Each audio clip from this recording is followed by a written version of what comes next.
Hema committee റിപ്പോർട്ടിന് പിന്നാലെ മലയാള സിനിമയെ ഇളക്കിമറിക്കുന്ന വിധത്തിലുള്ള പ്രതികരണങ്ങളാണ് ഉണ്ടാകുന്നത്.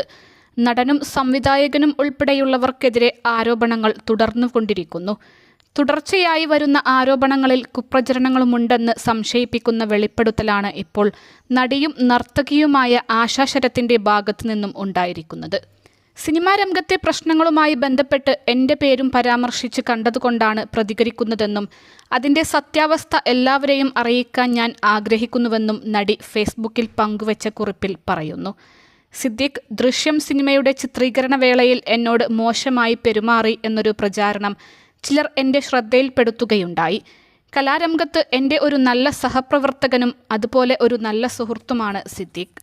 അദ്ദേഹത്തിൽ നിന്നും മോശമായതായോ വിഷമമുണ്ടാക്കുന്നതോ ആയ ഒരു വാക്കോ പ്രവൃത്തിയോ എനിക്ക് ഇതുവരെ നേരിടേണ്ടി വന്നിട്ടില്ല. ദയവ് ചെയ്ത് ഇത്തരം കള്ളപ്രചാരണങ്ങൾ നടത്തരുത് എന്ന് അത് ചെയ്യുന്നവരോട് ഞാൻ അഭ്യർത്ഥിക്കുന്നു.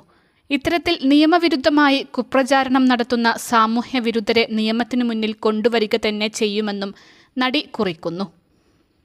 അൽസലാമ ഐ ഹോസ്പിറ്റൽ 21 ലക്ഷത്തോളം സന്തുഷ്ടരായ ഉപഭോക്താക്കളും 2 ലക്ഷത്തോളം തിമിര ശസ്ത്രക്രിയകളും പൂർത്തിയാക്കിയ മലബാറിലെ ഏക കണ്ണാശുപത്രി. ലോകോത്തര നിലവാരമുള്ള ചികിത്സാ സംവിധാനങ്ങൾ, എല്ലാ നേത്രരോഗ ചികിത്സാ സൗകര്യങ്ങളും വിദഗ്ധരായ ഡോക്ടർമാരുടെ മേൽനോട്ടത്തിൽ.